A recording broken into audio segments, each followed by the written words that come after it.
दोस्तों, अगर आप विराट कोहली को एक बेहतर बल्लेबाज मानते हो तो हमारे इस वीडियो को लाइक जरूर कीजिएगा।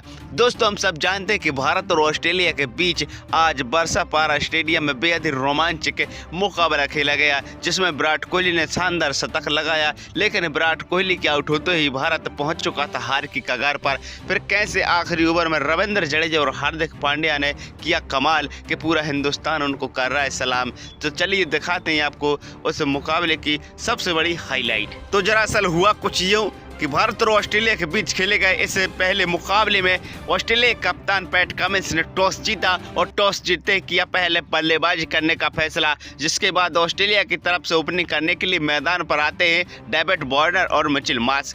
मिचेल मार्श और डेविड वार्नर के बीच में शानदार पार्टनरशिप लगती है। पहले विकेट के लिए चौके और छक्कों की बारिश करते हैं दोनों धुरंधर बल्लेबाज। इस प्रकार से पहला झटका ऑस्ट्रेलिया को 116 रन पर लगता है मिचेल मार्श के रूप में। लेकिन मिचेल मार्श ने शानदार बल्लेबाजी की थी, 65 रनों की एक बेहतरीन पारी खेल करके वो गए। उसके बाद क्रीज पर आते स्टीव स्मिथ और डेविड वार्नर के बीच में भी शानदार पार्टनरशिप लगती है। इन दोनों के बीच में भी बेहतर पार्टनरशिप लगती है और इसी बीच में डेविड वार्नर अपना शतक भी पूरा कर लेते हैं, जिसके बाद 203 रनों के निजी स्कोर पर ऑस्ट्रेलिया को दूसरा झटका लगता है। लेकिन उसके बाद मैक्सवेल जब क्रीज पर आते हैं तो मैक्सवेल ने भी शानदार बल्लेबाजी की डेविड वार्नर के साथ। लेकिन स्टीव स्मिथ के आउट होने के बाद जिस वक्त क्रीज पर आए थे मैक्सवेल, स्थिति ऑस्ट्रेलिया के लिए बेहद ही आसान थी। इस प्रकार से स्टीव स्मिथ के आउट होने के बाद जब मैक्सवेल क्रीज पर आए तो शानदार बल्लेबाजी की उन्होंने डेविड वार्नर के साथ मिलकर के।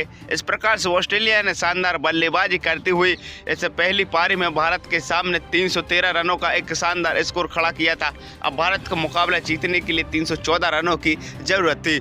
लेकिन भारत की शुरुआत खराब रहती। भारत के दोनों दिग्गज इन फॉर्म ओपनर बल्लेबाज पहले ही ओवर में चलते बनते हैं, लेकिन उसके बाद शानदार बल्लेबाजी की विराट कोहली और श्रेयस अय्यर ने। इन दोनों ने भारत को 150 के पार पहुंचाया। लेकिन उसके बाद केएल राहुल ने भी शानदार बल्लेबाजी की। श्रेयस अय्यर के आउट हो जाने के बाद विराट कोहली ने भी बेहतरीन तरीके से इस मुकाबले में शतक लगाया। लेकिन जब केएल राहुल भी आउट हो जाते फिर हार्दिक पांड्या और रविंद्र जडेजा, इन दोनों बल्लेबाजों ने भारत की इस नैया को पार लगाया, क्योंकि भारत का ये मुकाबला बेहद ही फंस चुका था और भारत यहाँ से मुकाबला हारने की कगार पर जा पहुंचा था। भारत को आखिरी ओवर में मैच जीतने के लिए 18 रनों की जरूरत थी। पहले गेंद पर हार्दिक पांड्या ने छक्का लगाया और दूसरी गेंद पर सिंगल ले लिया, जिसके बाद अब भारत को मुकाबला बेहद ही आसानी लगने लगा था जीतना। उसके बाद रविंद्र जडेजा ने बाकी का काम किया और रविंद्र जडेजा ने भी लगातार 2 गेंदों पर 2 छक्के मार करके भारत को इस मुकाबले में जीत हासिल करा दी।